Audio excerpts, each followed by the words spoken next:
Conversando con la historia. Un aporte a la difusión del conocimiento histórico. Con la conducción del profesor José Manuel Ventura Rojas, del Departamento de Historia de la Facultad de Humanidades y Arte.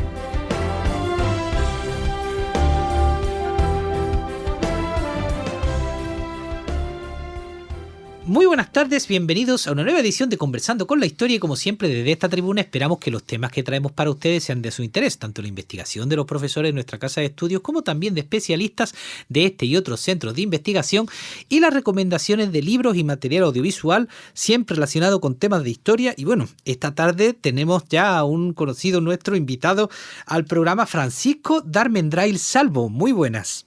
¿Cómo está, profesor Ventura? Un agrado mi saludo y un saludo extensivo a todos los amigos que están escuchando el programa.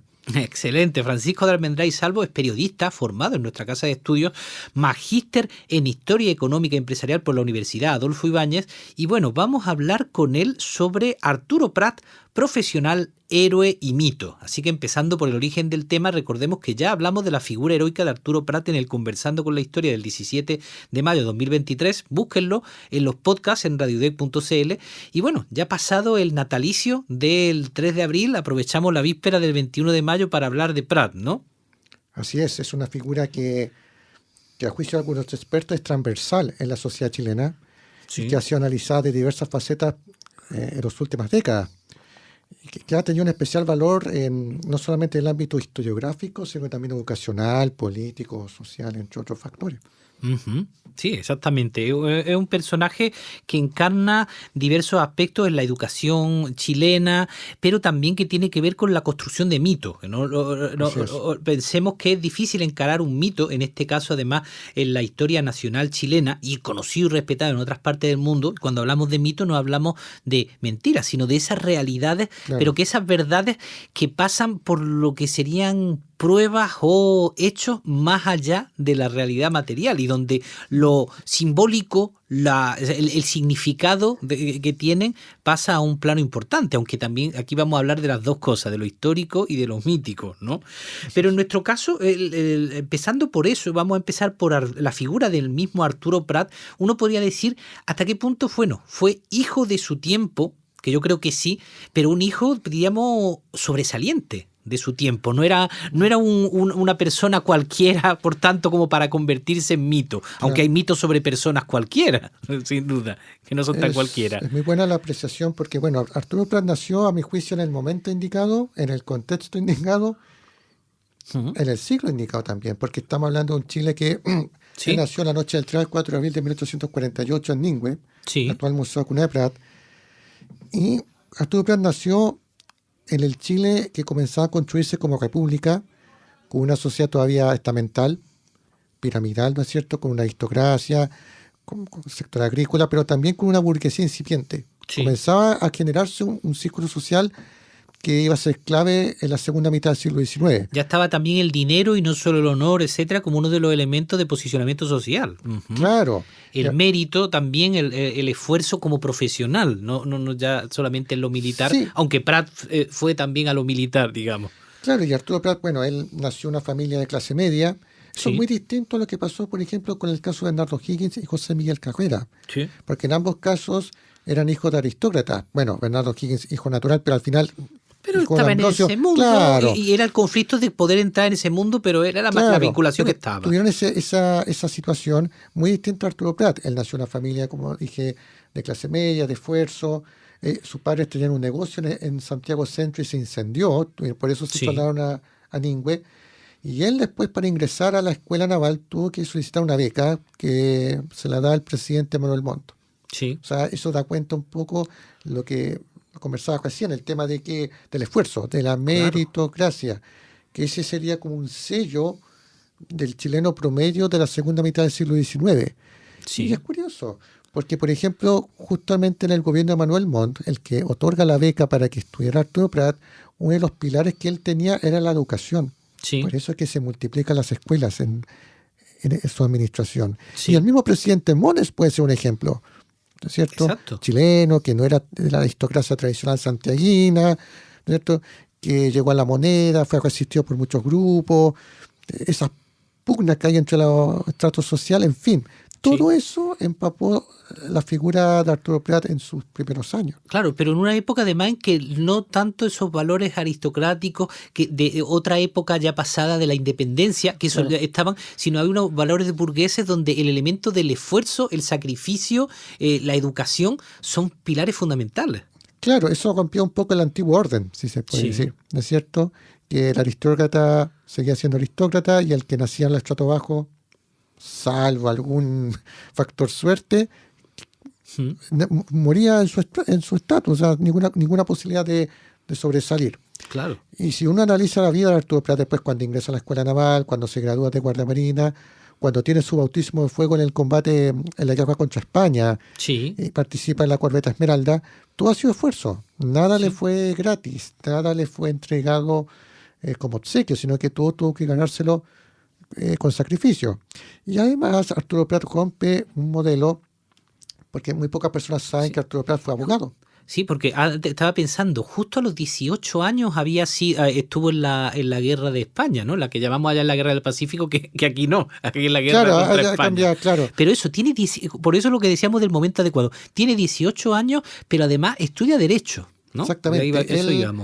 Él, movido por su conciencia social, estaba viviendo en Valparaíso con su familia. Sí. Y en Valparaíso ya en ese minuto, estamos hablando de 1860, 70, ya había problemas de pobreza, de muy alto nivel de analfabetismo.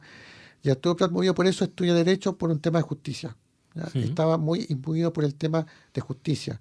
Él tenía pues, seguramente el concepto republicano muy en su ADN, como el típico chileno de la burguesía entonces que estaba preocupado de la situación social de su entorno, y él movió por eso estudia Derecho, pero en un formato de tuición. No es que estudie presencial, porque siempre está embarcado en la Facultad de Derecho de la Universidad de Chile. Que mientras estaba exactamente como militar o marino, pero está estudiando. Fíjate, un detalle no menor es que, bueno, por tanto estrés que tuvo, porque a cargo de la familia, la armada y todo, sufría alopecia temprana. Sí. Por eso que ven Julio sin pelo. Claro, porque la guerra del Pacífico ya tiene 31 años. Claro. Joven, relativamente joven cuando muere Prat. Claro. Y eso habla también de cómo era como persona. Sí. O sea, hasta qué punto él medía sus límites y se proponía metas. Sí. Al parecer la palabra rendirse no estaba en su ADN. Bueno, él se titula abogado. Él hace una tesis muy interesante que la pueden descargar del sitio Memoria Chilena, que es Observaciones a la Ley Electoral Vigente. Y él efectuó una crítica a la reforma al sistema político que en ese minuto, y él efectuó una crítica a los partidos políticos entonces. Él dice que los partidos políticos se están sirviendo a sí mismos más que a la ciudadanía. Claro, recordar, profesor, que en ese minuto no toda la población votaba, solamente votaba un 3% de la población. Después se efectuaron algunas reformas que permitían ampliar el universo, pero siempre limitado. Y eso Prat cuestionaba. Y eso es lo interesante de su trabajo como abogado. Después instaló un estudio jurídico en Valparaíso, fue precursor del Código Marítimo, entre otras cosas que la gente no sabe. Sí. Y eso posiblemente forjó su carácter para lo que vendría más adelante. Claro, pero todo esto antes de los 30 años. Sí, antes de los 30 años. Pero que no, digamos, más allá de la excepcionalidad de Prat, no era tampoco tan raro en la época. Había esa característica de que se estaba empezando a abrir esa posibilidad de jóvenes con esfuerzo, con planificación, que podían haber llegado a hacer estas cosas y que luego va a ser más difícil. O que antes tampoco podrían haberlo hecho. Lo que decíamos también de la coyuntura de los tiempos, ¿no? Claro, y eso justamente es lo que conversamos del gobierno del presidente Manuel Montt, que habría esta posibilidad de la educación a todos los espectros. Sí. Después ya la educación universitaria, en ese momento solamente estaba la Universidad de Chile, después se sumó la Pontificia Universidad Católica a finales del siglo XIX, después fuera de Santiago la Universidad de Concepción. Entonces se permitió abrir espacio en ese sentido y Arturo Prat fue producto de eso. Interesante. Claro, y esas dimensiones profesionales además influyen, parece, en su desempeño en la Guerra del Pacífico y más concretamente en el combate naval el 21 de mayo de 1879. Sí, y hay mucha, qué bueno esa acotación, porque hay muchos mitos respecto a la participación de Prat en Iquique. Yo conversaba con un amigo hace unos días y él me decía, bueno, él como abogado, por ejemplo, defendió a Luis Uribe.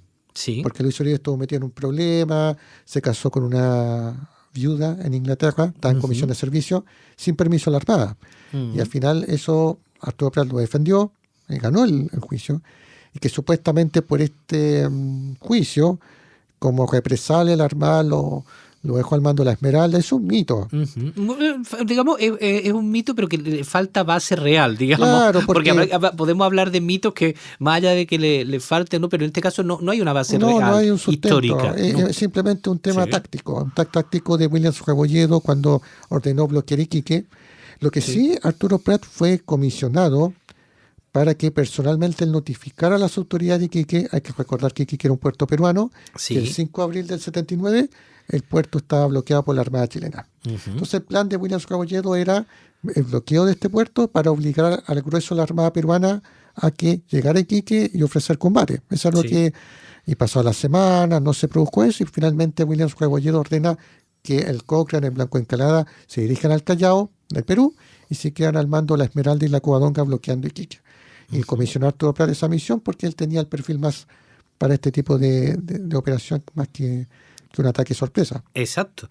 Antes de continuar, vamos a ir a nuestra pausa musical y elegiremos a un clásico, en parte de sugerencias de nuestro invitado Francisco de Armendáriz Salvo, con el disco de los 4/4 al 7º de línea, del cual extraemos el tema Los Boteros de Iquique, que escucharemos a continuación.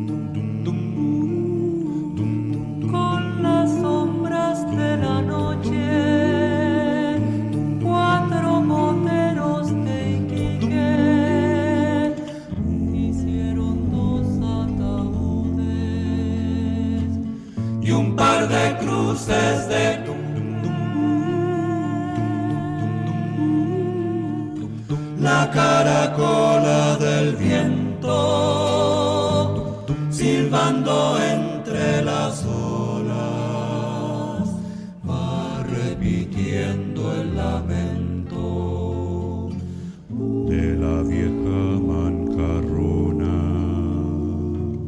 de la corbeta de Prat, de la heroica capitana, que está anclada en el fondo, como una gaviota sin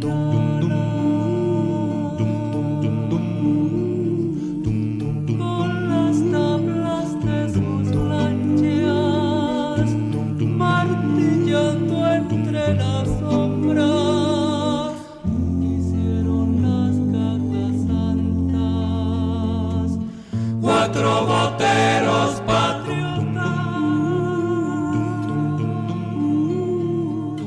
llena esas maderas viejas,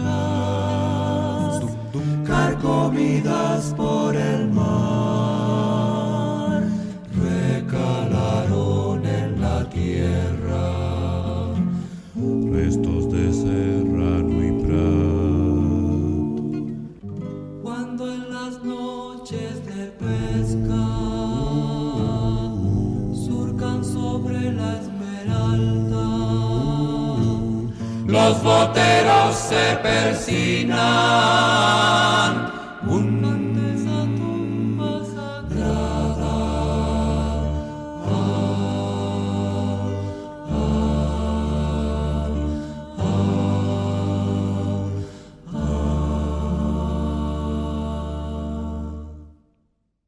Seguimos en Conversando con la Historia, hablando con Francisco de Armendáriz Salvo, periodista formado en nuestra casa de estudios, magíster en Historia Económica y Empresarial por la Universidad Adolfo Ibáñez, y hablamos de Arturo Prat, profesional, héroe y mito.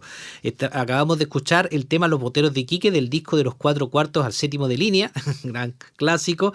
Y bueno, estábamos hablando eso, de esas dimensiones profesionales que habían ayudado el desempeño de Prat en el combate naval de Iquique, ¿no? Hablamos del tema, la experiencia jurídica, justifica la idoneidad de este ataque exactamente sorpresa, de esta declaración exactamente ante ese puerto que en ese momento Iquique está en manos de los peruanos, ¿no? Así es. Y bueno, así llegamos al 21 de mayo, Ujú.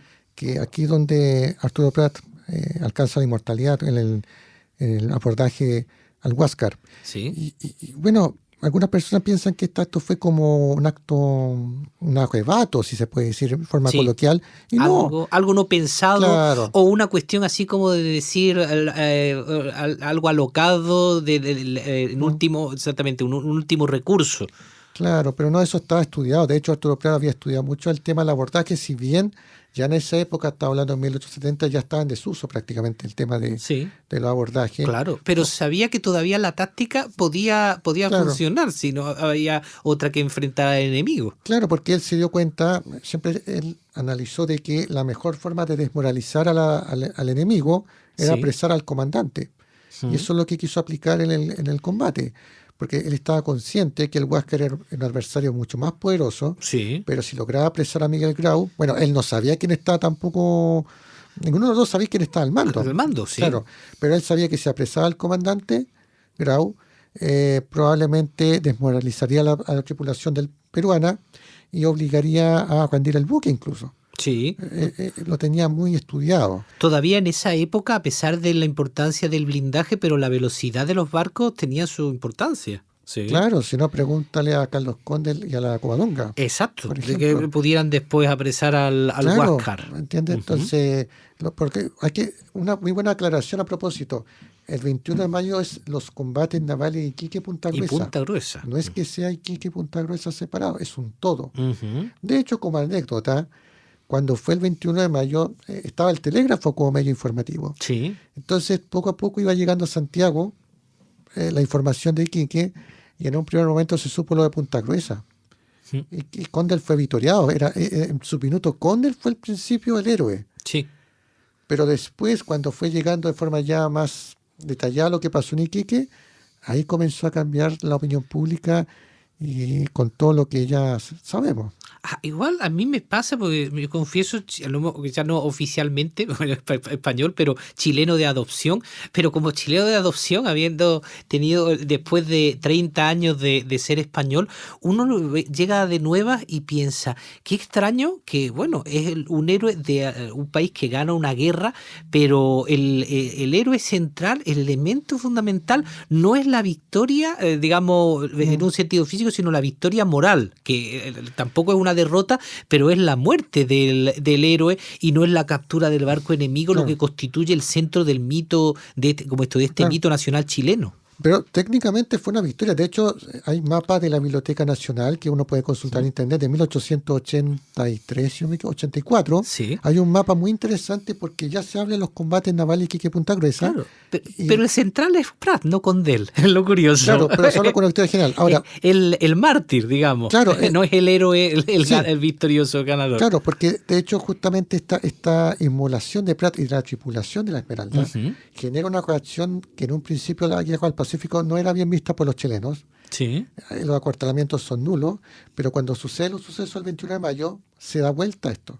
Sí. Muchas personas de todos los estratos sociales, estratos bajos, medios y alto incluso, van a los cuarteles. Sí. Quieren seguir el ejemplo de Arturo Prat. Y esto está sumado también a que estamos hablando de una época en donde hay mucha prensa. Sí. Mucha prensa. Hay muchos medios de partidos políticos, de otros grupos. La gente puede pensar que no, y todo lo contrario. Hay mucha actividad de prensa en estos años. Sí, mucha gente que oía lo Claro. que la gente le leía de Entonces prensa. la prensa contribuyó a esto y fabricó una figura mitológica, en este caso Arturo Prat, que fue usada incluso también políticamente, como pasa en estos casos también. Sí. Obviamente los partidos aprovechan esto para usarlo como sea. De hecho, Benjamín Vicuña Maquena lo trata como semidios, Ujú. como una figura.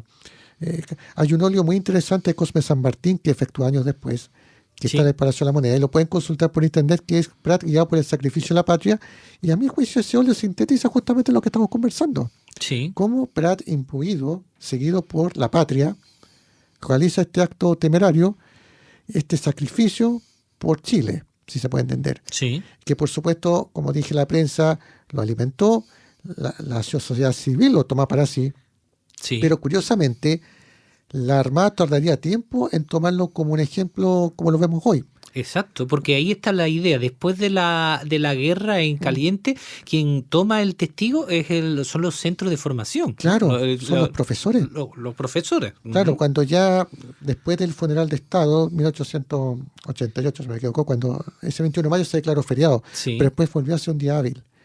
Y poco a poco, diversas delegaciones, profesores empiezan a desfilar o a hacer actos frente al monumento a la Marina Nacional en Valparaíso. Sí. Y empiezan los colegios a alimentarse esta figura de Prat como ejemplo a seguir. Y no es casualidad, profesor, porque como hemos conversado, Prat representaba al típico chileno de la segunda mitad del siglo XIX. Exacto. No era un aristócrata, no era una persona con títulos nobiliarios, ni tampoco un político, no. No. Era un ciudadano. Encarnaba esos valores, ¿no? Claro. Del esfuerzo, Efectivamente. de la justicia, del interesarse por exactamente Claro. su comunidad. Sí. Y eso los profesores lo tomaron como modelo y mucha gente se sintió representada. Sí. Se sintió muy representada porque era un chileno de carne y hueso, Sí. que no era inalcanzable y que ellos también podían lograr sus objetivos. Y así, después, muchos años después, la Armada, cuando se da cuenta de esta veneración que se estaba dando, se dieron cuenta que efectivamente Arturo Prat era un ejemplo a seguir y ya después, oficialmente, la Armada Sí. toma como, empieza a armar actos. Claro, se van viendo todos esos elementos. El Claro. padre de familia, Claro. que a pesar de todo muere relativamente joven, Claro. exactamente como en los 30, 30 años, sí. exactamente la edad Pero- de Cristo, podríamos decir. Claro. Pero con familia, esta idea de que defiende exactamente a un compañero, o el tema en un caso judicial. Pero muy interesante, profesor, el concepto de padre de familia. Sí, Un padre abnegado, sí, que, bueno, como Marino estaba consciente de los peligros que él corría. Y también hay que reconocer a doña Carmela Carvajal, su cónyuge, porque Claro. ella entendía perfectamente la vida de Arturo Prat. Para mí también un ejemplo a seguir, ujú, ¿me entiendes? Entonces, de alguna manera, la familia de Arturo, para mí es un ejemplo sí, que representa justamente al Chile que estamos hablando.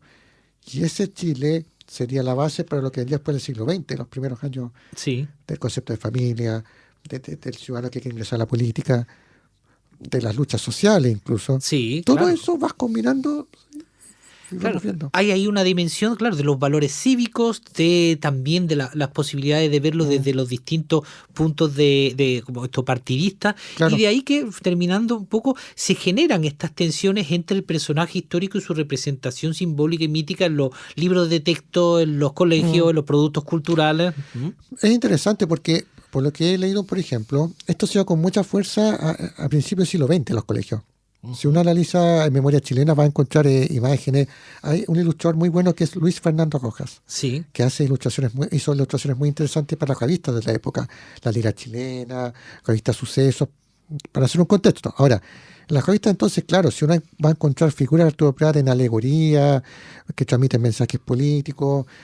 La patria, esto se dio mucho cuando se celebra el centenario, 1910. Siempre la figura de Arturo Prat al lado de Bernardo Higgins, al lado de José Miguel Carrera, que obviamente no coincidieron, pero transmitían un mensaje. claro, como de esas figuras que sintetizaban la historia republicana, Claro. ¿no? Un poco como el Monte Rushmore de Estados Unidos. Claro, transmitían mensajes. Sí. Esto se apagó un poco después a mediados del siglo XX, Sí. pero siento que ahora está tomando fuerza por la coyuntura, por tratar de rescatar un poco el tema de la chilenidad. Claro, curioso también de que estas eran figuras políticas a las que se sumaba él, que no era una figura política directa, Claro, él sino nunca lo buscó. un profesional, como militar, Claro, como nunca jurista. buscó eso, nunca Sí. lo buscó. Ujú. Entonces, pero bueno, dicen que cuando uno no busca algo, al final lo buscan a uno. Y al final de cuentas, eso fue Arturo Prat, fue un producto de eso. Ujú. Entonces, y ahora estamos viendo, a mi juicio, un resurgir de la figura de Arturo Prat, guardando las proporciones del caso, muy parecido a lo que estamos conversando, de esta Sí. búsqueda de un arquetipo, de un modelo transversal. Y Arturo Prat, a mi juicio, creo que es la figura de la historia más transversal que hay. Sí, no, sin Todos los duda. Yo creo que sectores- haríamos una encuesta y la mayor parte de los otros personajes se generan a lo mejor alguna Claro. lista política, etcétera, digamos de O'Higgins a los Carreras, Claro. o Allende, Pinochet, exactamente, incluso más Neruda, podríamos decir, de los Siempre va a haber literatos, como- que siempre es más alabado Neruda fuera que acá dentro de Chile, pero tal vez exactamente Claro. el más unánime es Arturo Prat. Y no solamente por, como decíamos, de que haya aparecido en lo que sería la educación cívica, sino porque porque encarna muy bien esos valores que, Claro. a pesar de todo, todavía siguen estando muy extendidos en las distintas Y aparte, líneas políticas de los claro, chilenos. como hemos dicho, era un hombre sacrificado, o sea, no era un hombre aristócrata, no se hizo millonario ni nada, pagó con su vida el concepto de sacrificio por la patria. Ahí vemos encarnado eso. Entonces Sí. creo que es el mejor legado que dejar todo. Bueno, yo el verano pasado estuve en la cripta, me invitaron la Armada Sí. al monumento, pude visitar la cripta, vi las tumbas y estar frente a Arturo Prat, y es emocionante, o sea, y uno empieza como a reflexionar y pensar cómo habrá sido su vida, un padre de familia que él perfectamente pudo haberse quedado en tierra, pudo haberse Sí. quedado trabajando como abogado, porque Sí. eso es lo que quería doña Carmela Carvajal, pero él dice, la patria me llama. Ujú. Y doña Carmela, hay que reconocer, lo entiende. Sí. Nunca le puso obstáculos. Y eso es meritorio. Por eso creo que hay que estudiar mucho la figura de Prat y entender. Sí. Bueno, en nuestras recomendaciones, sin duda, el ya clásico libro de William F. Sutter, La imagen heroica de Chile, Arturo Prat, Santo Secular, publicado en Santiago en 2005, aunque el original apareció en inglés en el 73, y merece la pena hacer la comparación, porque ustedes verán que hay discrepancias entre ese original en inglés y su traducción. Y desde luego, vuelvan a escuchar nuestros programas en los podcasts. El año pasado, 21 de mayo del 2025, hablamos junto con Francisco de Almendral, que tenemos acá, y con Carlos León, del libro Concepción y la Guerra del Pacífico, publicado por el Servicio de Publicaciones del Archivo Municipal de Concepción, y que pueden ustedes consultarlo online en internet. Así es, el sitio del archivo histórico. Y también lo pueden adquirir en la tienda del museo. Exactamente. Así que En la biblioteca municipal, ahí en el mismo, exactamente, museo, me parece. En la Galería de la y la Historia. Galería de la Historia. Ah, Tienda no, del sí, en la museo. Galería de la Historia, Tienda sí. del museo, Vayan sí. a tomarse un cafecito allá, en Sí. el museo. Sí. Así que para el Día de la Madre, Ujú. Sigan escuchándonos en 95.1 FM y en los podcasts en radioudec.cl. Así que les agradecemos el habernos escuchado y les emplazamos la semana que viene en un nuevo Conversando con la Historia. Hasta entonces, tengan muy feliz semana y muy feliz feriado de las Glorias Navales. Conversando con la Historia. Un aporte a la difusión del conocimiento histórico. Con la conducción del profesor José Manuel Ventura Rojas, del Departamento de Historia de la Facultad de Humanidades y Arte.